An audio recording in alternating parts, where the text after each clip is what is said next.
Hello everybody, welcome back to my channel. In today's video I thought I would do a quick update on Tropical Storm Fiona, which is entering the Caribbean now, and then I'm also going to quickly touch up on the storm in the Western Pacific named Hanmadol. I think I pronounced that right. So I'm going to just show a quick update on Fiona and Hanmadol as well, and just show you like what the risks are, the potential, and what's going on. So first off with Fiona. So when I was entering the Lesser Antilles to past Guadalupe, and it looked like it was going through quite a few recenter formations. So basically there was a lot of mid-level shear just cutting across the system, mainly from the west. And what was going on is especially the mid-level shear is the worst because it's cutting through the middle of it. So what was going on was when the storm was trying to form a center, the mid-level center was blown right through the middle of it, which was feeling the more of the effects at the lower level. So then what was going on was basically trying to form a center. The mid-level shear basically was like destroying it, and it couldn't form, and then trying to form another one, and then they were struggling again, and then they were trying to form another one, that type of thing. But now in the past recent frames, it does look like it's starting to get its act together. You can start to see now there's some westerly motions in there now towards the northwest side of the system. It's still mostly easterly based at the minute. That's because the shear hasn't fully let up yet. But it is starting to get a bit better now though, and we're starting to see some westerly motion starting to form here now, which is a sign of a low level circulation starting to try to take over. And then there's also some convection around it as well. It's not like a fully fledged system where it's no shear. There's a big load of convection right over the center of its low level center, and then it starts like intensifying quickly. What's going on is it's still combating the shear a bit, but it is starting to lessen, and it is starting to form a center now, as you can start to see with the motion starting to come more westerly at the last frames, which is a sign that it is starting to form a center now. And it's heading towards Puerto Rico first, probably. Even if you're in the Dominican Republic, still to keep an eye on it, because for all you know, the shear could kick up again once, and then it could have a reformation more south. Then if it goes more south, then it could come more towards the Dominican Republic.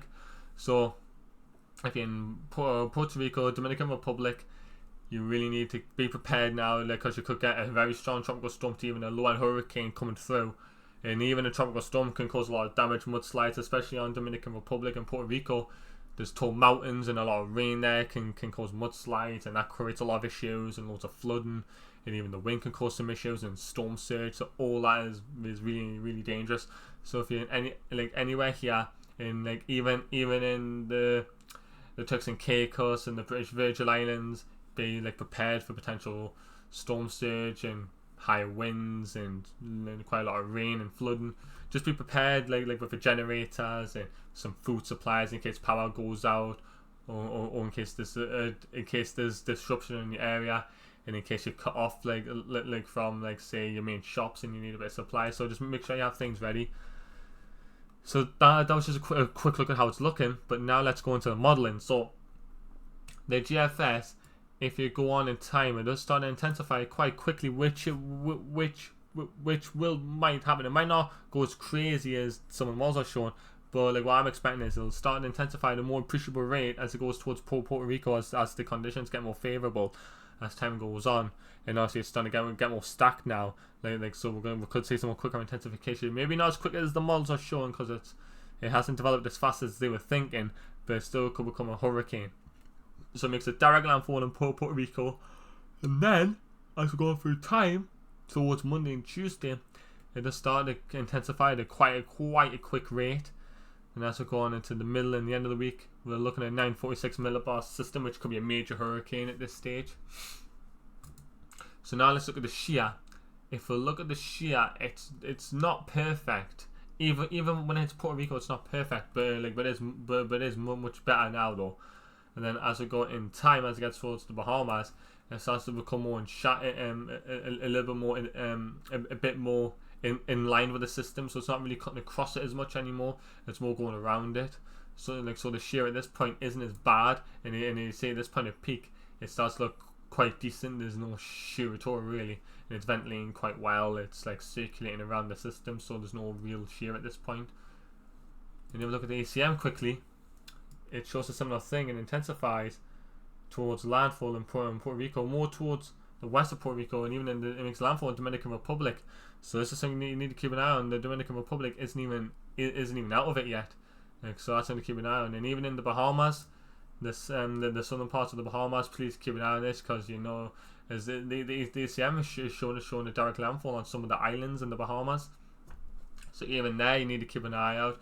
Most of the models do keep it away from the Bahamas, but still, there is still some showing hitting the Bahamas. So if you're in the Bahamas, make sure you have your plans ready in case it does come your way, and just be vigilant and prepared.